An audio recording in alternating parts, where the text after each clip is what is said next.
इसके पहले बताए थे ट्रिग्नोमेट्रिक रेशियो। अब यहाँ पे देखिए ट्रिग्नोमेट्रिक आइडेंटिटीज़। अब ट्रिग्नोमेट्रिक आइडेंटिटीज़ में sine square theta plus cos square theta equal 1 होता है। ये इसका फार्मूला है। अब देखिए, अभी साइन स्क्वायर थीटा इक्वल अगर हम करेंगे तो ये हो जाएगा 1 माइनस कॉस स्क्वायर थीटा। अब ये इसी फार्मूले से ये फार्मूला निकला, और दूसरा फार्मूला इससे निकलेगा cos square theta equal 1 minus sign square theta.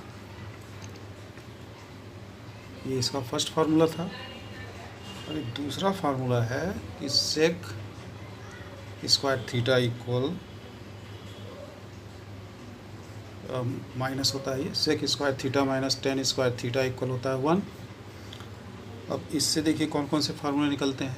अगर हम इसी को सेक स्क्वायर के इक्वल कर दें, सेक स्क्वायर थीटा इक्वल तो 1 प्लस टेन स्क्वायर थीटा। अब फिर यदि इसी को सेक स्क्वायर माइनस 1 कर दें, यानी सेक स्क्वायर थीटा माइनस 1, तो ये हो जाएगा टेन स्क्वायर थीटा।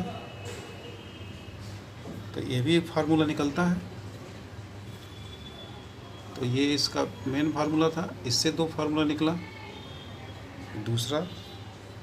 अब इसके बाद एक फार्मूला आता है कि cosec square theta minus cot square theta equal 1 होता है।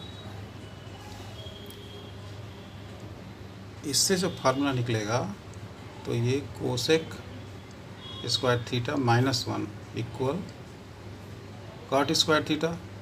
ये इससे फार्मूला मेन फार्मूला तो ये है, ये 3 नंबर पे है।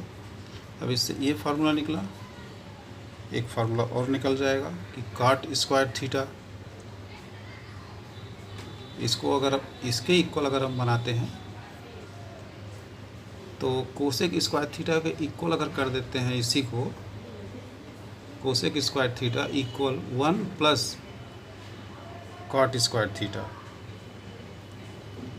यानी एक एक फार्मूले से दो दो फार्मूले ये निकल रहे हैं, क्योंकि किसी फार्मूले में जब 3 टर्म होते हैं तो 2 टर्म के इक्वल इसको किया जा सकता है। अब देखिए इसी का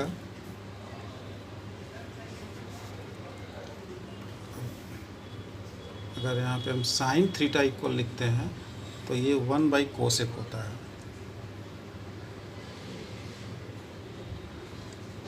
1 बाई कोसेक थीटा। अगर इसी को हम कॉस थीटा इक्वल लिखते हैं तब बनता है 1 बाई सेक थीटा। अगर इसी को हम टेन थीटा इक्वल लिखते हैं तो 1 बाई कॉट थीटा। अब कुछ और ट्रिग्नोमेट्रिकल आइडेंटिटीज़ है, इसको भी देख लीजिए कि tan theta equal sine theta by cos theta, और cot theta equal by cos theta by sine theta. तो ये कुछ बेसिक फार्मूले थे जिससे ये इस पे बहुत सारे क्वेश्चन को सॉल्व किया जाता है। अगर ये sine theta equal 1 by cosec theta है, ये अगर इसी को हम कोसेक के इक्वल कर देते हैं, अगर कोसेक के इक्वल लिखते हैं इसी को कोसेक थीटा, तो फिर ये हो जाएगा 1 बाई साइन थीटा। और फिर इसी को अगर हम सेक थीटा इक्वल करते हैं तो 1 बाई कॉस थीटा। फिर इसी को अगर कॉट थीटा इक्वल करते हैं तो 1 बाई टेन थीटा हो जाता है। तो इस तरह से इसको यूज क्वेश्चन में किया जाएगा। जब क्वेश्चन सॉल्व करेंगे तो इसकी जगह जगह पे इसका यूज़ करना होता है। तो इस तरह से हमको एक तरह से जैसे 2 टर्म है तो साइन के इक्वल भी कर सकते हैं, फिर कोसेक के इक्वल भी कर सकते हैं इसको क्रॉस मल्टीप्लाई करके। ये क्रॉस मल्टीप्लाई तो सभी लोग जानते हैं कैसे किया जाता है। इस तरह से ये क्वेश्चन हम लोग बना सकते हैं। अब इस चैनल को आप लोग सब्सक्राइब कर लें